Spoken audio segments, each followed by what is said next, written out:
Hi all, എല്ലാവർക്കും നമസ്കാരം. മഹാഭാരത കഥയും അതിലെ വിവിധങ്ങളായ കഥാപാത്രങ്ങളെയും കുറിച്ച് നമ്മൾ ധാരാളം കേട്ടിട്ടുണ്ട്. അതിലെ രണ്ട് ക്യാരക്ടേഴ്സാണ് ഭീമസേനനും പാഞ്ചാലിയും. പാഞ്ചാലിക്ക് വേണ്ടി കല്യാണ സൗഗന്ധികം എന്ന പുഷ്പം പറിച്ചു നൽകാൻ പോയ ഭീമസേനൻ്റെ കഥയും നമ്മൾ കേട്ടിട്ടുണ്ട്. നാട്ടിൻപുറങ്ങളിൽ കല്യാണ സൗഗന്ധികം, സുഗന്ധി, ഏലപ്പൂച്ചെടി, ചാന്തികാന്തം എന്നിങ്ങനെ വിവിധങ്ങളായ പേരിൽ അറിയപ്പെടുന്ന ഹെഡേഷ്യയം കൊറോണേറിയം എന്ന ശാസ്ത്രീയ നാമമുള്ള ചെടിയെക്കുറിച്ചാണ് നമ്മൾ ഇന്ന് പറയാൻ പോകുന്നത്. Welcome to the video. സുഗന്ധി, കല്യാണ സൗഗന്ധികം, ഏലപ്പൂച്ചെടി എന്നിങ്ങനെ അറിയപ്പെടുന്ന ഈ ചെടിയുടെ ശാസ്ത്രീയ നാമം ഹെഡേഷ്യയം കൊറോണേറിയം എന്നാണ്. ആൻഷ്യൻ ഗ്രീക്ക് വേർഡ്സായ ഹെഡൈസ് മീൻസ് സ്വീറ്റ് ആൻഡ് ഷിയോൺ മീൻസ് സ്നോ എന്നീ വാക്കുകളിൽ നിന്നാണ് ഈ ഒരു പേര് ഉരുത്തിരിഞ്ഞു വന്നത്. ഹെഡേഷ്യയം എന്നുള്ള പേര് ഉരുത്തിരിഞ്ഞു വന്നത്.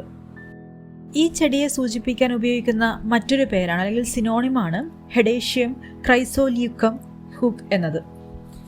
ആമുഖത്തിൽ സൂചിപ്പിച്ച പോലെ സുഗന്ധി എന്നും കല്യാണ സൗഗന്ധി എന്നും ഏലപ്പൂച്ചെടി, white ginger, butterfly ginger lily എന്നിങ്ങനെ അനവധി പൊതുനാമങ്ങളിൽ ഈ ചെടി അറിയപ്പെടുന്നുണ്ട്. ഇഞ്ചി കുടുംബം അഥവാ സിഞ്ചിബറേസിയ കുടുംബത്തിൽപ്പെട്ട ഈ ചെടി ഒരു ഹെർബാണ്.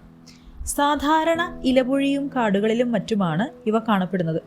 പൂന്തോട്ടങ്ങളിൽ അലങ്കാര സസ്യമായും ഇവയെ കാണപ്പെടുന്നുണ്ട്. 1000 മീറ്ററിന് മുകളിലുള്ള മലകളിലും നദിക്കരകളിലും ചതുപ്പ് പ്രദേശങ്ങളിലുമൊക്കെ ഇവയെ കൂട്ടമായി കാണപ്പെടുന്നുണ്ട്. ജൂലൈ മുതൽ ഒക്ടോബർ വരെയുള്ള കാലയളവിലാണ് സാധാരണയായി ഇതിൻ്റെ പുഷ്പകാലം എന്ന് പറയുന്നത്.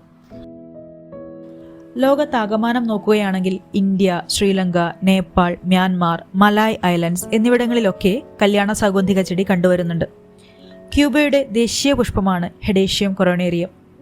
തോട്ടത്തിൽ ഒരു സുഗന്ധി ചെടിയെങ്കിലും ഇല്ലെങ്കിൽ തങ്ങളുടെ കാർഷിക വൃത്തി അപൂർവമെന്നാണ് ക്യൂബക്കാർ കരുതി പോന്നിരുന്നത്. സുഗന്ധി ചെടിയുടെ രൂപവിവരണത്തെക്കുറിച്ച് പറയുകയാണെങ്കിൽ ചുവട്ടിലെ വിത്ത് കിഴങ്ങ് അഥവാ റൈസോമിൽ നിന്ന് മുകളിലേക്ക് 2 മീറ്ററോളം നീളത്തിൽ നാമ്പു നീട്ടി വളരുന്നു. തണ്ടിൽ ഒലീവ് ഗ്രീൻ നിറമുള്ള അഗ്രം കൂർത്ത ഇലകൾ ഒന്നിനൊന്ന് എതിർദിശയിലായിട്ടാണ് വളരുന്നത്. തണ്ടിന്റെ അഗ്രഭാഗത്ത് സുഗന്ധമുള്ള വെള്ളപ്പൂക്കൾ, അതായത് പൂമ്പാറ്റകളെ പോലെ കൂട്ടമായി വിരിയുന്നു. അതുകൊണ്ടാണ് ബട്ടർഫ്ലൈ ജിഞ്ചർ ലില്ലി എന്നതിന് പേര് വരുന്നത്. പൂക്കൾക്ക് ഒരു ദിവസത്തെ ആയുസ് മാത്രമേ ഉള്ളൂ. പൂക്കളിലെ പുരുഷ ലൈംഗിക അവയവമായ സ്റ്റേമനും സ്ത്രീ ലൈംഗിക അവയവമായ ഓവറിയും ഒരേ പുഷ്പത്തിൽ തന്നെ കാണപ്പെടുന്നതിനാൽ ഇവ ബൈസെക്ഷൽ അഥവാ ഹെർമാഫ്രോഡൈറ്റ് എന്ന ടൈപ്പിലാണ് ഉൾപ്പെടുന്നത്. വളരെ അപൂർവമായി മാത്രമേ വിത്ത് ഉൽപ്പാദിപ്പിക്കാറുള്ളൂ. റൈസോം അഥവാ ഭൂകാണ്ഡം മുറിച്ച് നടന്നതാണ് ഈ ചെടിയുടെ പ്രജനനത്തിന് അനുയോജ്യമായ മാർഗം. ഈ ചെടിയുടെ ഭൂകാണ്ഡത്തിന്റെ പൊടി, അതുപോലെ തന്നെ ഇതിൽ നിന്ന് എക്സ്ട്രാക്ട് ചെയ്തെടുക്കുന്ന ഓയിൽ എന്നിവയ്ക്ക് ആന്റിബയോട്ടിക് പ്രോപ്പർട്ടി ഉണ്ടെന്നാണ് റിപ്പോർട്ട് ചെയ്യപ്പെട്ടിട്ടുള്ളത്. വീക്കം, ചർമ്മരോഗങ്ങൾ, തലവേദന, വാദം മൂലമുള്ള വേദനയ്ക്കൊക്കെ പാരമ്പര്യ വൈദ്യപ്രകാരം ഈ ചെടിയുടെ ഭൂകാണ്ഡം ഉപയോഗിച്ചിരുന്നു. മുന്നേ അറിയപ്പെടുന്നതും പുതുതായി വേർതിരിച്ചെടുത്തതുമായ ധാരാളം കെമിക്കൽസ് ഈ ചെടിയിലുണ്ട്.